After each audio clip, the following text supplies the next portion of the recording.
जहां संवेदनशीलताएं हो, जहां त्याग हो, जहां बलिदान हो, जहां एक दूसरे के मान सम्मान का ध्यान रखा जाए, उस समूह को मैं परिवार का नाम दिया करता हूं।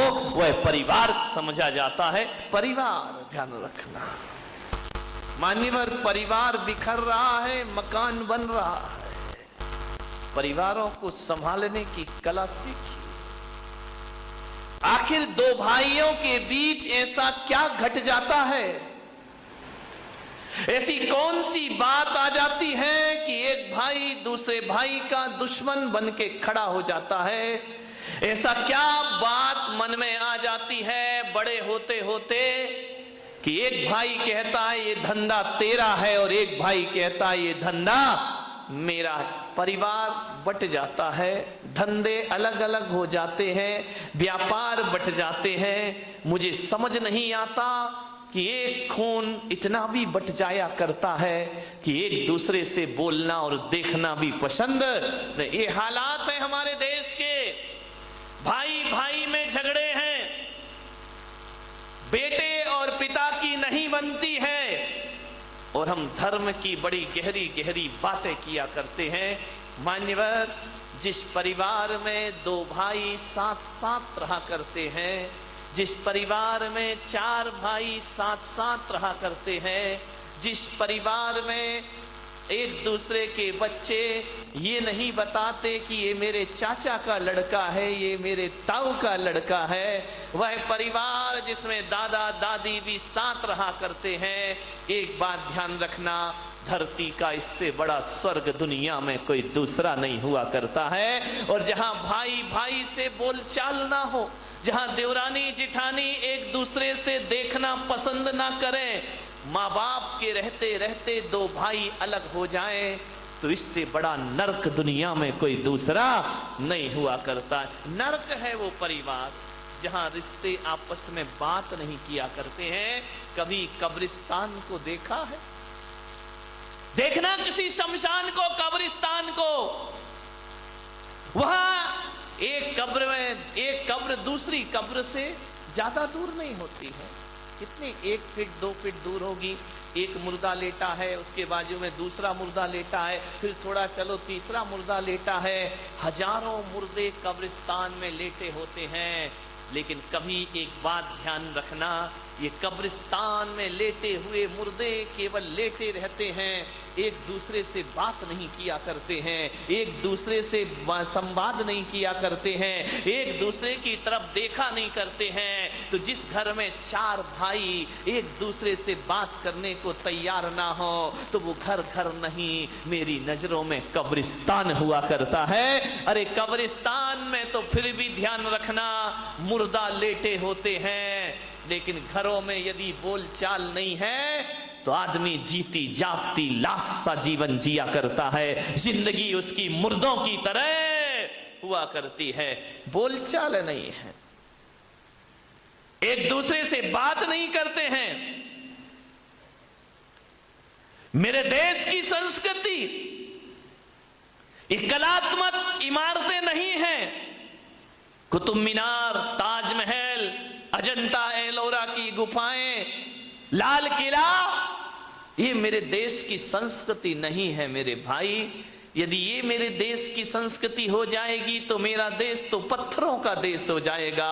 लेकिन भारत पत्थरों का देश नहीं, ये संवेदनाओं का देश है, ये दिलों का देश हुआ करता है। हमारी पहचान क्या है? हमारी पहचान है मेरे देश की धरती सोना उगले उगले हीरे मोती। कौन सा सोना उगलती है इस देश की धरती? कौन सा हीरा मोती उगलती है इस देश की धरती? हाँ, इस देश की धरती ने ये कंकड़ पत्थरों के हीरे मोती को महत्व नहीं दिया। मेरे देश की धरती तो ऐसे हीरे उगला करती है, ऐसे मोती उगला करती है, ऐसे जवाहरात इस दुनिया को दिया करती है, जहां एक पिता यदि वचन दे देता है अपनी पत्नी को, तो मेरे देश का हीरा 14 वर्ष को वनवास स्वीकार कर लिया करता है। एक माँ पिता के वचनों को, ये हीरे हैं, ये कंकड़ पत्थर वाले हीरे मोती नहीं है। ध्यान रखना, असली हीरा वो जो पिता के वचनों की खातिर 14 वर्ष का वनवास स्वीकार कर लिया करता। मान्यवर, दशरथ ने वचन दिए थे रानी कैकेयी को। विचार करिए आप, उसकी जगह आज का बेटा होता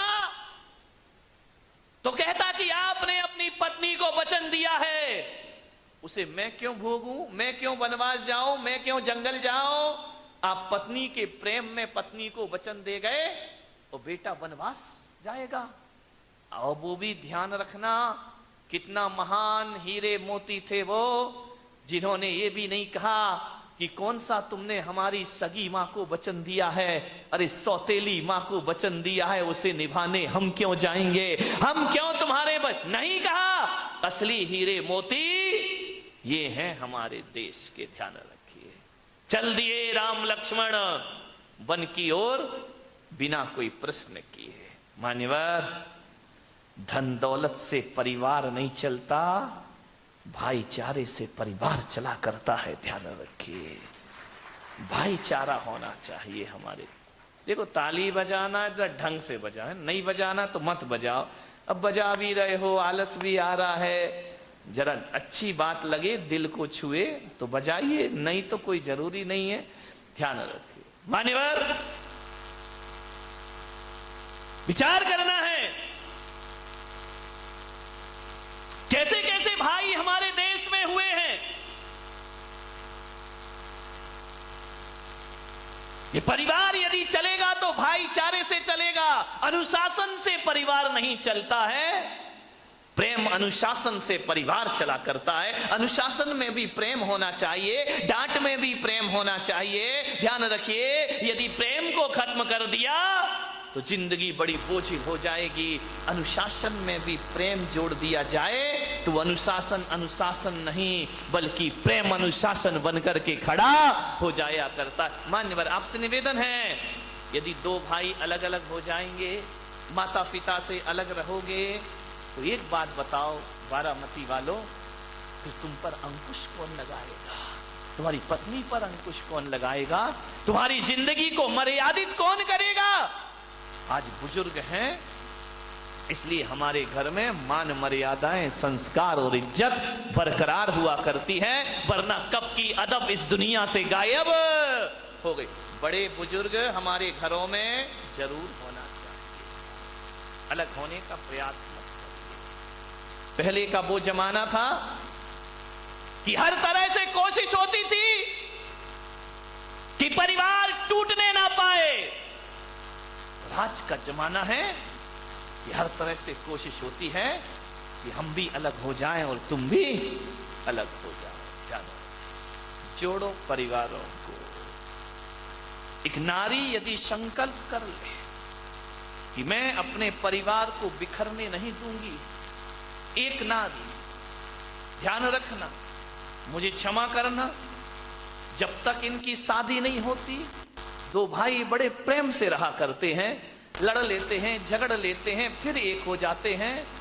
लेकिन जैसे ही देवी आ जाती है, घरों में दीवारें खड़ी हो जाती हैं, परिवार बट जाता है, अलग अलग हो जाया करते हैं। एक बात जानो, एक आदमी ने मुझसे कहा कि अगर मां बाप की जिम्मेदारी लड़कियों पर आ जाए,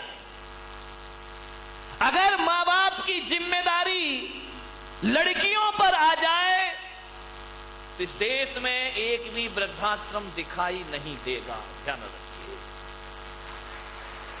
अगर मां बाप की जिम्मेदारी लड़कियों पर आ जाए तो इस देश में एक भी वृद्धाश्रम दिखाई नहीं देगा।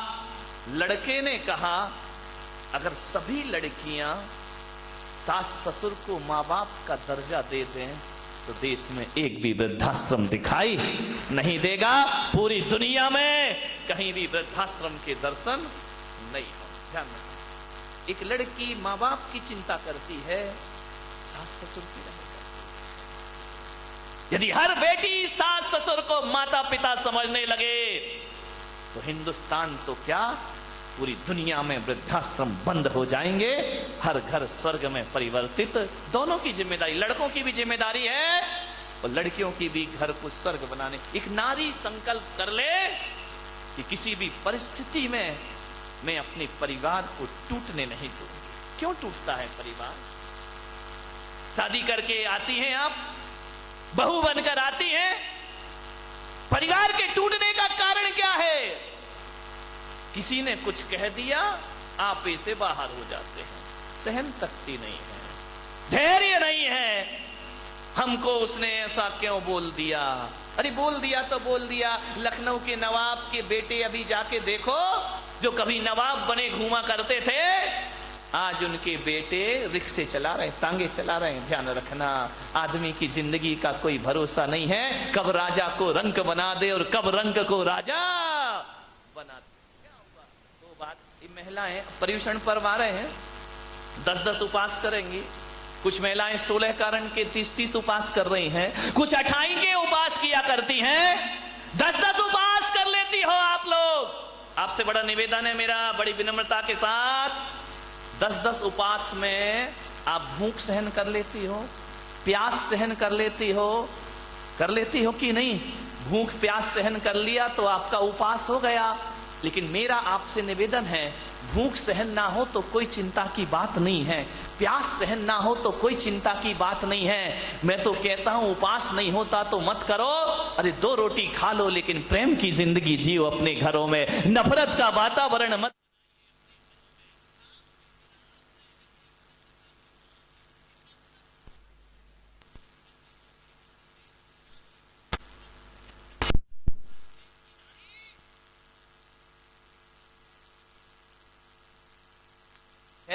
प्यास सहन हो जाती है, लेकिन घर में 2 बात किसी की सहन नहीं हुआ कर। मैं कहूंगा, भूख प्यास सहन करने वाला उपवास हो या ना हो, परिवार में 2 बात सहन कर लो, इससे बड़ी तपस्या दुनिया में कोई दूसरी नहीं होती है। किसी 2 बात सहन कर लो, किसी ने 2 शब्द बोल दिए, सहन कर लो मेरे भाई। यदि सहन कर लिया, इससे बड़ा कोई तपस्या नहीं, इससे बड़ी कोई साधना नहीं है। सबसे बड़ी साधना यही है, सासू ने कुछ कह दिया सहन कर लीजिए, बहू ने कुछ कह दिया सासू सहन कर ले, देवरानी ने कह दिया जिठानी सहन कर ले।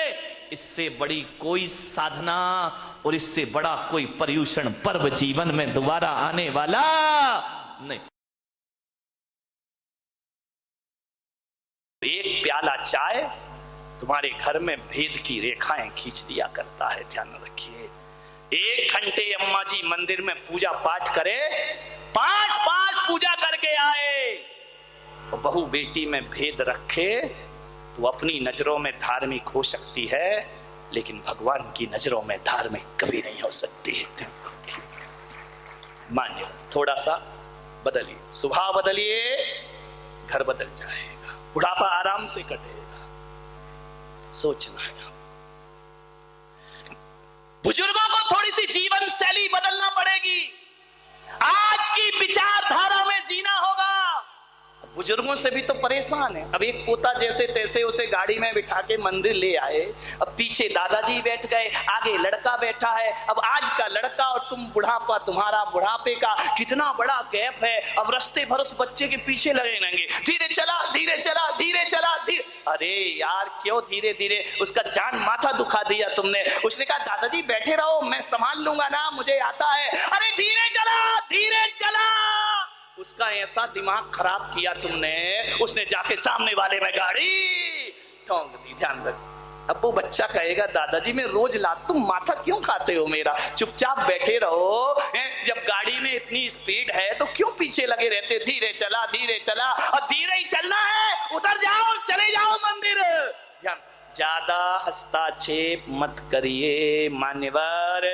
बहू कहाँ जा रही कहाँ आ रही बार बार टोकोगे। दिन भर महाराज के पास रहती है, दिन भर यहाँ घूमते रहती है, उसी में लगी रहती है, बहू का माथा खराब हो जाएगा। ध्यान, जमाना बदल गया है।